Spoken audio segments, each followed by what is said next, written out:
Ibu-ibu, bapak-bapak yang saya hormatin,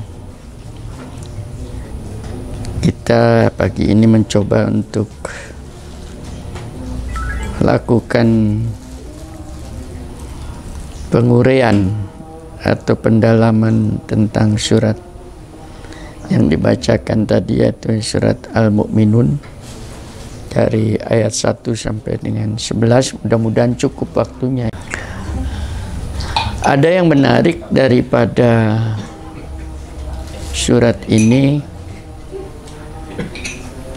yang perlu kita dalamin sehingga keislaman kita ini menjadi semakin kokoh, menjadi semakin faktual. Faktual itu jadi kenyataan, bukan hanya merupakan bahasa-bahasa simbolis, tapi menjadi sebuah pola tindak, perilaku, ya. Karena pada dasarnya isi Quran ini menuntun manusia untuk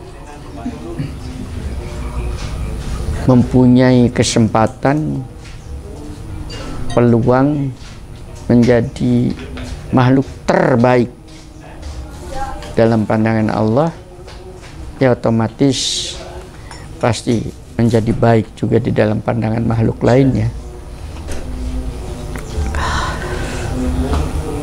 Saya ingin mencoba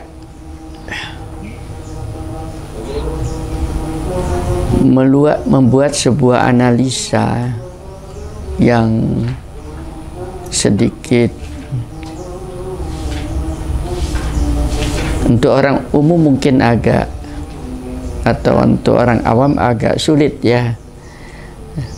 Tapi mari pelan-pelan kita secara bersama-sama kesulitan-kesulitan itu kita lalui. Ya, sama dengan anak bayi kan, untuk tidak langsung bisa duduk, berdiri dan berlari kan, melalui kesulitan-kesulitan itu dulu. Membalik badan saja sulit, dibalikan ibunya nangis kan, begitu ya, pelan-pelan. Nah, apalagi sudah merupakan format berpikir umat Islam mayoritas, saya katakan mayoritas, mungkin ada beberapa yang sudah advance, tapi hampir mayoritas itu dalam kondisi Islamnya itu, ya Islam masih bayi, balik badannya gak iso. Bukan saya kemudian melakukan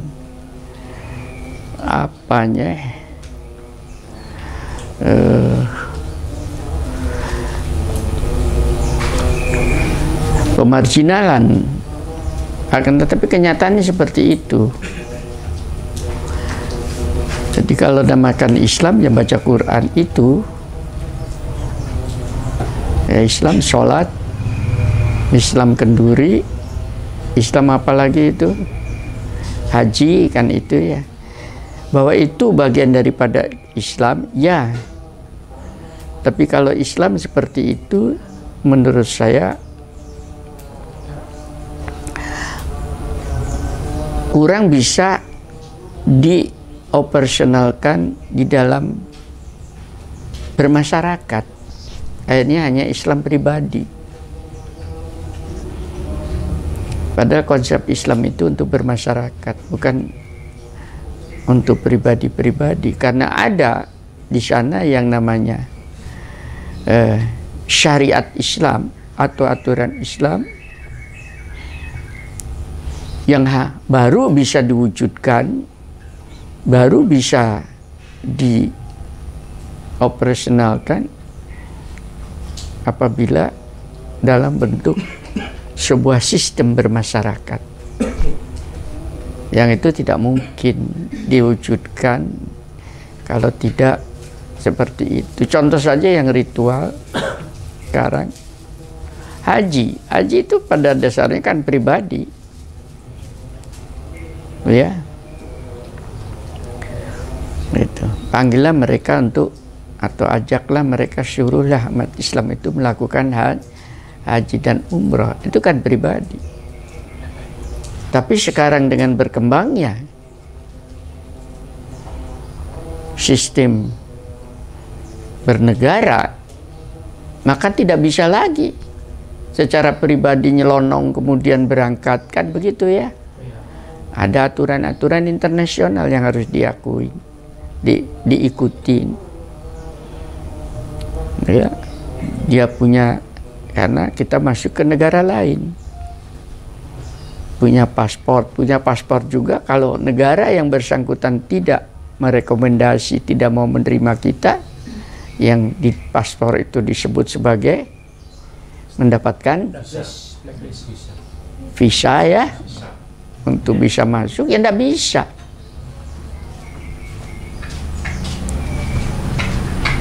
Mereka juga punya aturan, dan itu terus berkembang lagi, karena menyangkut masalahnya akomodasi, transportasi dan sebagainya. Manajemen di sana semakin repot. Ada sistem kuota. Di dalam Islam tidak ada sistem kuota. Setiap orang welcome. Dalam Islam tidak ada sistem paspor. Tidak ada visa. Karena itu negara Tuhan kan? Tapi dalam kenyataan dalam bermasyarakat, nah, itu pengembangan namanya.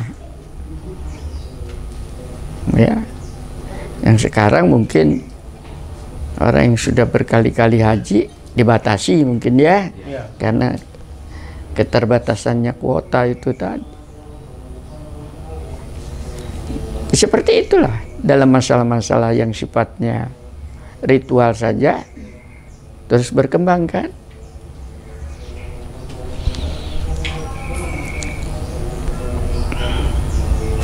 Ritualnya tetap seperti itu dari zaman Nabi sampai sekarang kan sama.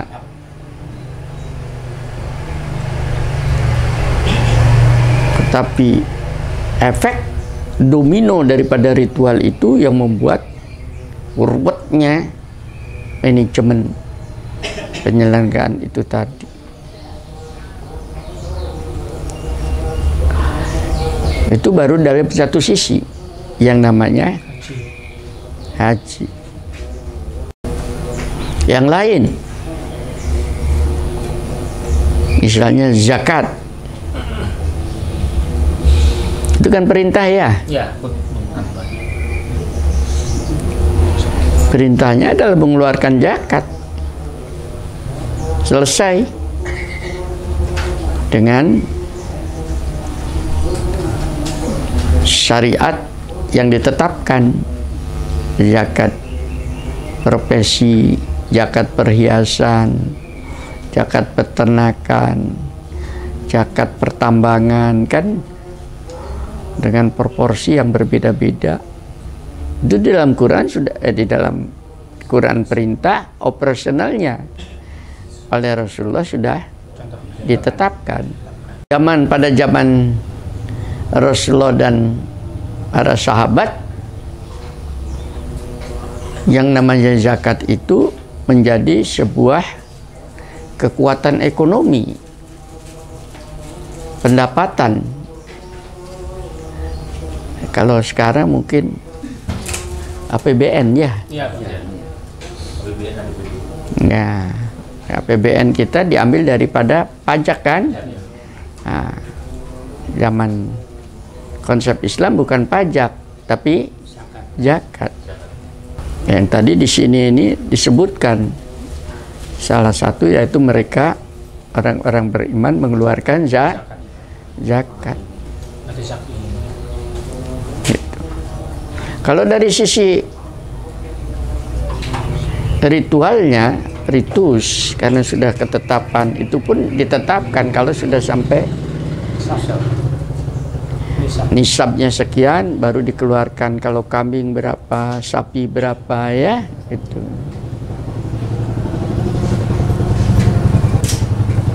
Di dalam konsep zakat bukan untuk menyulitkan atau mengurangi pendapatan, sama sekali tidak. Ya. Tapi untuk apa tujuannya?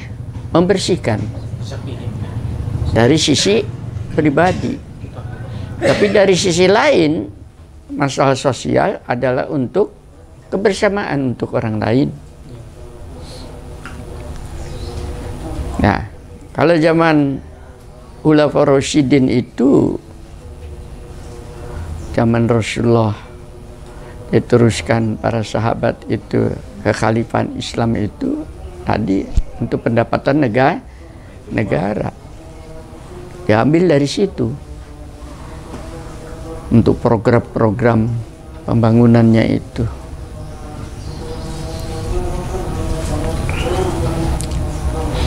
Artinya berarti ada manajemen zakat kan?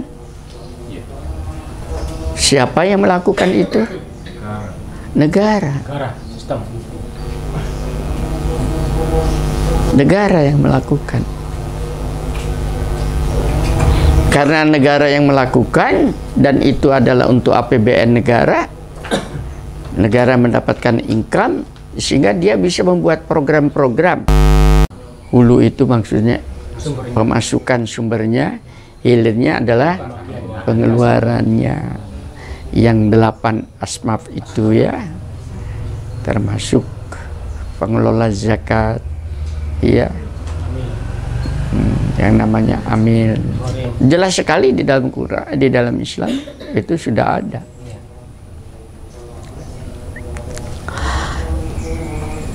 Nah, yang bisa melaksanakan manajemen itu dengan benar, dan karena ini adalah ketetapan-ketetapan yang sifatnya bukan himbauan, ini sedikit ada powerful itu kekuatan yang harus mendorong agar seseorang itu mengeluarkan zakat itu tadi. Karena sifat manusia kalau tidak ada itu tadi, ada yang namanya aras-arasan ya, gitu. Ya contohnya saja, kalau mengeluarkan zakat mungkin dari pendapatan 100.000 mungkin belum apa-apa ya, ya udah. Tapi naik mulai 2 juta, mulai. Apalagi kalau dia pertambangan gitu sampai ratusan juta, ya. Kalau bisa tidak mengeluarkan zakat kan? Mereka kan berpikir begitu ya. Nah ini kalau tidak ada kontrol, dan untuk bisa mengontrol dan untuk bisa mengambil, untuk melakukan suatu eksekusi terhadap itu hanya negara. Tidak bisa individu, apalagi takmir masjid, gak bisa. Karena harus mempunyai kekuatan secara yuridis formil dan politik harus ada. Dan itu hanya negara yang bisa. Ini konsep brilian, konsep bagus sebetulnya. Teman-teman yang demo di Jakarta itu, daripada mendemo satu orang untuk diadili kayak demikian, yang hasilnya belum jelas apa efek domino terhadap kemaslahatan umat, itu juga tidak jelas kan? Apa? Kenapa tidak demo saja mengajukan konsep zakat sebagai sebuah software, untuk pemasukan negara diundangkan. Gak terpikir ya? Dan jutaan orang kayak demikian itu, ya, kami minta kepada negara agar supaya zakat diundangkan menjadi peraturan negara bagi yang muslim, begitu. Ini bisa nutut nggak saya ngomongan gini? Bisa ngerti nggak arahnya saya ini? kok melongo semua ini? Karena nas Qurannya jelas. Tadi kan disebutkan ya, yang keberapa ayat tadi yang disebutkan itu, iya. Dan orang-orang yang menunaikan zakat, ya, orang yang menunaikan zakat, bahkan di dalam sholat, aqimus sholah wa atuz zakah, tegakkan sholat dan keluarkan zakat, satu paket. Nah, kalau ini yang diperjuangkan, itu namanya membela agama, menghidupkan Islam. Kalau ngomong satu orang tidak didengarkan oleh negara, tapi seandainya ribuan orang atau 1 juta orang tadi minta agar supaya zakat diperlakukan oleh negara sebagai sebuah bagian daripada sistem moneter, sistem manajemen keuangan, ya, untuk menambah income negara. Paham nggak? Seneng nggak negara ini? Seneng. Jadi nanti ada lembaga zakat sendiri yang bukan seperti sekarang, tapi betul-betul dikontrol sebagaimana pajak, ya. Lah itu kan gampang saja. Pegawai-pegawai atau PNS kan sudah jelas di anunya berapa dia akan mendapatkan, ya, tiap bulannya itu kan, ya. Kalau itu sistem berjalan, langsung di bank itu dipotong, tek, zakat masuk negara, selesai kan? Dan umat Islamnya itu sendiri terbersihkan, sekalipun terpaksa, ya. Lama-lama kan jadi biasa, ya. Tanpa sengaja, ini ngeluarkan rabot, ya, negara mendapatkan keuntungan. Caranya seperti itu. Kalau Anda ingin membela agama Allah, tegangkan syariat Islam, itu syariat. Artinya adalah aturan Islam. Satu-satulah, ya, itu masuk. Ya, alhamdulillah. Ya, siapa tahu ada menteri zakat sendiri, ya, yang menanganin itu. Loh, itu saja itu. Waduh, triliunan itu. Karena di dalam sistem zakat yang namanya pertambangan itu 20% bruto. Bruto itu kotor. Di lapang diambil. Perkebunan 10%. Karena itu adalah termasuk pertanian non irigasi. Itu jelas sekali aturannya, ya. Jadi bukan dihimbau seperti ini. Dan pada zaman Abu Bakar As-Siddiq yang tidak zakat itu diperangin. Karena itu sama dengan akan merubuhkan sistem cara bernegara. Nah, duitnya kemana? Supaya tidak dikorupsi, ya. Udah disalurkan langsung. Satu contoh sekarang, seluruh anak-anak yang menempuh pendidikan dari TK sampai perguruan tinggi dibebaskan daripada bayar sekolah. Tinggal ngitung saja berapa tek mintakan, kan keluar sudah langsung, ya. Itu masuk di dalam asmap, itu adalah fi sabilillah. Ya, termasuk guru-gurunya. Karena dia masuk di fisabilillah itu. Yang menunaikan zakat. Tadi saya minta zakat itu harus, ini sudah menyangkut masalah sistem ketatanegaraan. Karena ada kontrol, power, punishment, ada suatu apa namanya, dalam tanda petik pemaksaan. Karena menyangkut. Nah, nanti tinggal pilih, Pak, ada zakat dan ada pajak.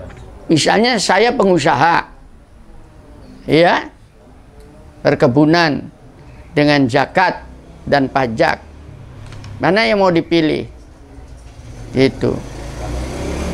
Kalau saya orang Islam, harus zakat. Tidak bisa memilih pajak. Tapi non-Muslim, dia pada pajak, kan sudah menghargai. Ya. Kalau dia melihat, loh, zakat kalau lebih rendah daripada pajak, Pak. Iya. Karena itu ada hubungannya dengan keimanan, dengan keagamaan. Bagaimana caranya saya supaya saya juga serendah itu? Ya masuk Islam. La ikraha fiddin, tidak ada paksaan, gelem. Terus ya apa, Pak? Ya kalimat syahadat kan selesai. Ya sudah, sekarang kalimat syahadat ditulis asyhadu alla ilaha illallah, asyhadu anna muhammadar, saya bayar zakat. Selesai. Nah, soal sholat atau tidak urusan dianya nantinya. Tapi secara syar'i sudah masuk. Loh, kan sederhana hidup ini, enak agama ini, gak sorok. Memanagenya itu. Gua umur wong-wong ini nggak punya konsep. Untungnya di dalam sistem zakat itu ada input dan ada output, sehingga auditnya enak, kemana, dari mana dan kemana. Dari sistem zakat saja itu kalau dimanage dengan benar tadi, ya itu, dan itu harus kekuasaan itu tadi, maka negeri itu akan makmur. Mereka yang berzakat dan bayar pajak itu sudah ada peraturan, kalau sudah zakat tidak usah pajak. Ada peraturannya, bahwa peraturan itu berjalan atau tidak walau alam. Ya, saya sendiri tidak terlibat di situ, tapi saya dengar waktu saya seminar dulu itu seperti itu. Nah, harapannya tadi itu tidak akan merugikan, silakan. Ya, yang zakat ya zakat.